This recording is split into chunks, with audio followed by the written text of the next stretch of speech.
Hello friends and welcome to Himanshi Singh channel. CDP class 8 topic name intelligence यानी कि बुद्धि की। तो इंटेलिजेंस यानी बुद्धि हम सभी को पता है।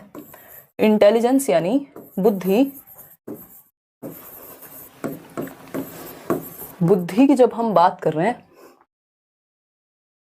बुद्धि अपने आप में ऐसा टॉपिक है जो बहुत कंट्रोवर्शियल है। अलग अलग लोग बुद्धि की अलग अलग परिभाषाएं देते हैं, अलग अलग तरह से बुद्धि को देखते हैं। सब बुद्धि को समान नहीं मानते, ठीक है ना। कुछ लोग कहेंगे जिसमें लॉजिकल इंटेलिजेंस है वही लॉजिकल है ना। मैम आज लेट्स लर्न लग रही हैं, हाँ कह सकते हो आप। Yellow yellow dirty fellow. चलो आगे बढ़ते हैं। देखिएगा, अगर हम बात करें इंटेलिजेंस की तो बुद्धि क्या है। इंटेलिजेंस शब्द की उत्पत्ति लैटिन भाषा के इंटेलिजियर से हुई थी। यानी इंटेलिजियर एक वर्ड था जिसका मतलब होता है टू अंडरस्टैंड। तो इंटेलिजेंस क्या है, आप चीजों को समझते हैं, अडेप्ट करते हैं एनवायरमेंट में, रीजनिंग करते हैं, और आपकी सीखने की क्षमता ये किसमें आएगी, बुद्धि में आएगी, यानी बुद्धि के अंतर्गत आएगी, ठीक है ना। अगर हम बात करते हैं यहाँ KVS PRT के बैच के बारे में, जो लोग बातें कर रहे हैं, एक बार करियर लैब पर जाइए, रजिस्ट्रेशन कराइए, देखिए 1500 का आई थिंक बैच है आपका TGT और PRT वाला, 2000 का बैच है आपका। मतलब एक बार देख लेना, TGT PGT जनरल पेपर है 1500 का, और जो आपका PRT है कंप्लीट वो है 2000 का। इसमें 10 टीचर्स हैं, और मटेरियल से लेके नोट्स वोट्स, ऐसा नहीं है कि आप कोर्स अलग ले रहे हैं, नोट्स अलग ले रहे हैं, मॉक टेस्ट अलग ले रहे हैं, वो सब एक ही जगह पे मिल जाएगा। फिर देखिएगा, अगर हम बात करते हैं इंटेलिजेंस शब्द की, तो इसकी उत्पत्ति इंटेलिजियर से हुई है, जिसका मतलब होता है टू अंडरस्टैंड। इंटेलिजेंस की जब हम बात कर रहे हैं तो इंटेलिजेंस हेरिडिटी से अधिक प्रभावित होती है, ये बात हम याद रखें। यानी जो आपका IQ है वो ज्यादा प्रभावित किससे है, आपके बुद्धि, आपकी हेरिडिटी से है। तो IQ ऐसा नहीं होता कि आंख बंद की और IQ बढ़ गया। IQ बढ़ना अपने आप में ही बहुत सालों में थोड़ा बहुत अंतर आता है, बहुत बड़ा अंतर IQ में नहीं आता। इंटेलिजेंस यानी हेरिडिटी से अधिक प्रभावित होती है। दूसरा, एबिलिटी को आप इंक्रीज कर सकते हो, यानी क्षमताओं को आप बढ़ा सकते हो over the period of time, but IQ अचानक से बढ़ जाएगा, बहुत ही कम संभावना होती है और बहुत ही कम परसेंटेज में बढ़ता है ना। तो ये डायनेमिक कह सकते हैं हम इंटेलिजेंस कि ठीक है, टाइम के साथ चेंज हो सकती है, एबिलिटी को आप बढ़ा सकते हैं, बट अचानक से कोई बहुत बड़ा बदलाव नहीं आ जाएगा IQ की अगर हम बात करें, ठीक। Intelligence is the ability to reason, आपके तर्क करने की क्षमता, आपके एनवायरमेंट में अडेप्ट करने की क्षमता, और आपके सीखने की क्षमता। तो ये आप ठंड में है कहीं, तो आप ये थोड़ी देखेंगे ये जो कपड़ा है, ये जो ब्लैंकेट आपको मिला है, रजाई आपको मिली है, अगर मिल रही है, आप ठंड में एकदम ऐसे खड़े हुए थे बर्फ में और आपको कोई लाके गर्म कंबल दे दे, तो आप पहले ये देखेंगे इसकी क्वालिटी कैसी है, इसमें से बदबू तो नहीं आ रही है, आप जान बचाएंगे वहां। तो ये आपकी अडेप्ट करने की क्षमता है कि आप जैसे माहौल में होते हैं वैसे आप अडेप्ट कर जाएं, तो आप इंटेलिजेंट कहलाएंगे, अदरवाइज तो आप खत्म, ठीक। तो ability to reason, adapt and to learn. गर्मियों में आप अलग तरीके से चीजें करते हैं, सर्दियों में आप अलग तरीके से चीजें करते हैं, तो यानी आप अडेप्ट करते हैं। नई जगह पे आपका ट्रांसफर होता है, आप वहां अडेप्ट करते हैं। नई जगह पे आप शिफ्ट होते हैं, वहां आप अडेप्ट करते हैं। ये कहां से आ रहा है, आपकी बुद्धि की क्षमता से आ रहा है कि आप अडेप्ट कर लेते हैं, आप चीजें सीख लेते हैं, आप चीजों में तर्क कर लेते हैं। कितना बेहतर कर लेते हैं उतनी बेहतर आपकी इंटेलिजेंस कही जाएगी। एक ये ऐसी परिभाषा है जो सब जगह चलती है। अब ये स्टैनफोर्ड बिने इंटेलिजेंस स्केल है, IQ की एक टेबल है। IQ किसने दिया, अभी आएंगे उस पर, ठीक। IQ टेबल है ये। IQ बेसिकली एक स्कोर है जो आपकी बुद्धि के स्तर को मापने के लिए दिया गया, और इसमें कई सारी चीजें हैं, अलग अलग लोगों ने अलग अलग टेबल्स दी हैं, बट यहां जो बेसिक आपको याद रखना है, एक तो वो याद रखना है कि जो एवरेज IQ होता है वो 90 से 110 यानी 109 के बीच होता है, औसत IQ, और मोर देन 50% लोग यहीं फॉल करते हैं, यानी मोर देन 50% लोग औसत IQ ही रखते हैं, 90 से 110 जिसको हम कह रहे हैं।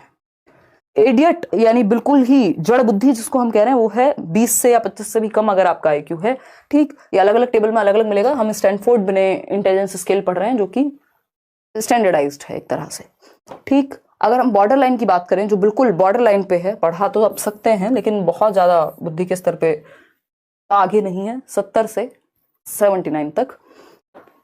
जो जीनियस है, गिफ्टेड है, गिफ्टेड मतलब गिफ्टेड ही है वो, फिर आपकी दुनिया के लिए ही गिफ्ट है वो एक तरह से। अगर अच्छे से उसको हम यूज कर पाए गिफ्टेड बच्चे को, तो वो रिसोर्स हो जाएगा पूरी दुनिया के लिए, क्योंकि ऐसे ही लोग फिर डिस्कवरीज करते हैं, ऐसे ही लोग साइंटिस्ट से लेकर के और अलग अलग क्षेत्र में कुछ बेहतर करके निकलते हैं, ठीक है। तो जिसका IQ ओवर 140 है, या कई जगह पे आपको इंडियन कॉन्टेक्स्ट में 130 प्लस को भी गिफ्टेड कह देंगे, ठीक, तो ये एक बेसिक सी बात है। मोरॉन कहते हैं 50 से 69 वाले को, बट ये मोरॉन टाइप या इस तरह के जो डायरेक्ट क्वेश्चंस हैं वो एस्टेट वगैरह में ज्यादा देखने को मिलते हैं। तो बेसिकली आपको याद रखना है, एक तो एवरेज आईक्यू जरूर याद रखिए 90 से 110। एवरेज मतलब जितनी उम्र है और उसी हिसाब का आपका मानसिक स्तर है तो आप एवरेज कहलाएंगे। अगर उम्र से आगे हैं तो फिर आप थोड़े से सुपीरियर कहलाएंगे, अबव एवरेज कहलाएंगे। तो ये है आपका कॉन्सेप्ट ऑफ आईक्यू। अगर आप आईक्यू के फॉर्मूला को देखते हैं, क्या देखते हैं, आईक्यू के फॉर्मूला को देखते हैं, तो कॉन्सेप्ट ऑफ आईक्यू तो दे दिया था। एक व्यक्ति हैं 1908 में ही 1912 में विलियम स्टर्न, अगर पेपर में पहले पूछा जा चुका है, आपको याद रखना है स्टर्न ने दिया है। अगर कॉन्सेप्ट ऑफ आईक्यू की बात हो, यानी जो आईक्यू का कॉन्सेप्ट है, ये जो बुद्धि लब्धि की अवधारणा है, वो किसने दी, तो वो दी विलियम स्टर्न ने 1912 में। उससे पहले इंटेलिजेंस टेस्ट आ चुका था।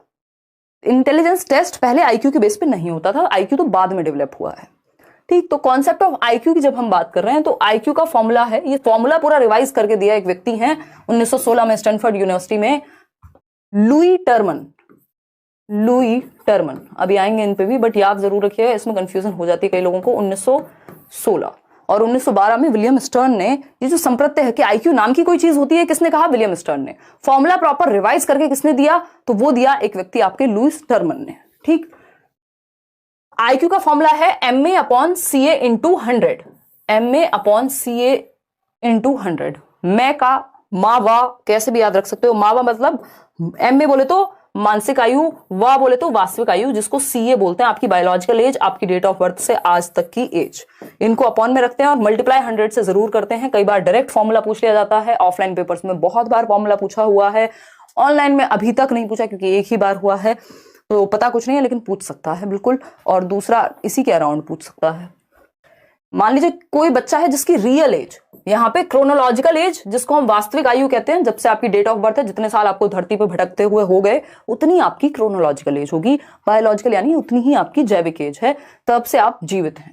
ठीक, तो अगर आप मान लीजिए 10 साल के हैं वास्तविक रूप से, और मेंटल एज क्या होती है, जिस लेवल पे आपका दिमाग काम करता है। हम बोलते हैं ना, ये बच्चा तो अपनी उम्र से आगे सोचता है, या फिर जितनी समझ अपनी एज तक आ जानी चाहिए थी उतनी भी नहीं आई।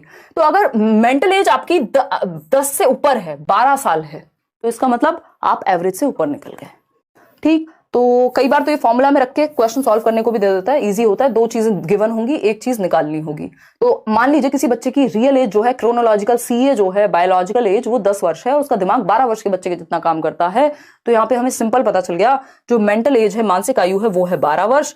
जो वास्तविक आयु उसको नीचे रखते हैं 10 वर्ष, 100 से गुणा कर देंगे, 120 IQ आ गया। और हमें पता है 90 से 110 जो है वो क्या है, एवरेज IQ है, औसत है। तो इसका मतलब औसत से तो ये बच्चा ऊपर हो गया। अगर आपकी जितनी एज है, मान लीजिए बच्चा 10 साल का है और 10 ही साल के लेवल पे उसका दिमाग चलता, तो औसत IQ निकल के आता। भाई एवरेज है आप, जितना आपकी एज है उतना ही आपका दिमाग चलता है, मानसिक आयु आपकी उतनी ही है, तो आप औसत हो गए। अगर आप जितने साल के हैं उससे ऊपर आपका दिमाग चलता है, तो आपकी जो IQ का स्कोर है वो एवरेज से ऊपर जाएगा। अगर आप जितने साल के हैं उतना भी आपका दिमाग नहीं चलता, तो आप एवरेज से भी नीचे हैं, बिलो एवरेज कहलाएंगे। फिर आप अलग अलग कैटेगरीज इसमें हैं। तो chronological age is the biological age from the birth, कि जब से आपका जन्म हुआ है, वो जितने भी साल आपको हो चुके हैं धरती पे, वो है आपकी CA। ठीक, अब कहानी शुरू होती है। इंटेलिजेंस टेस्ट पहला कब आया, तो 1905 में प्रॉपर तरीके से आ गया आपका फर्स्ट इंटेलिजेंस टेस्ट, जिसको पहला बुद्धि परीक्षण कहते हैं। लगभग हर परीक्षा में एक ना एक बार पूछा गया है आज तक। ठीक है जी।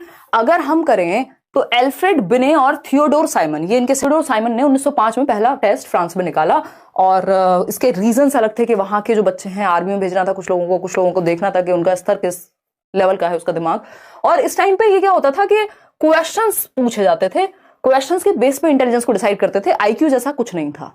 ठीक, तो इंटेलिजेंस टेस्ट पहला किसने निकाला, एल्फ्रेड बिने ने। पेपर में पूछा जा चुका है बहुत बार, बहुत जगह पे।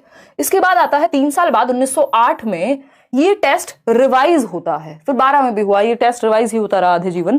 तो 1908 में क्या हुआ, मेंटल एज का कॉन्सेप्ट आया, ये टेस्ट रिवाइज हुआ। मानसिक आयु का संप्रत्यय किसने दिया, एल्फ्रेड बिने ने दिया। यानी जो आप IQ के फॉर्मूला में देख रहे थे, वो मेंटल एज किसने दी थी, बिने ने दी थी। क्रोनोलॉजिकल एज किसी को देने की जरूरत नहीं है क्योंकि वो होती ही है। ठीक है ना। तो मानसिक आयु का जो संप्रत्यय है, अगर आपसे पूछे वो किसने दिया, तो 1908 में जब ये टेस्ट रिवाइज हुआ, पहला इंटेलिजेंस टेस्ट, अल्फ्रेड बिने लिख लीजिएगा, हिंदी में नाम तो सेम ही रहने वाला है। 1912 की अगर हम बात करें तो 1912 में आईक्यू का कॉन्सेप्ट आया, समझ गए आप। 1908 में मेंटल एज, 12 में आईक्यू का कॉन्सेप्ट विलियम स्टर्न के द्वारा दिया गया, और 1916 में जो फॉर्मूला है अपडेट होकर के किसके द्वारा दिया गया, जो आज हम फॉर्मूला पढ़ रहे हैं इसमें 100 लगाया गया, टर्मन के द्वारा।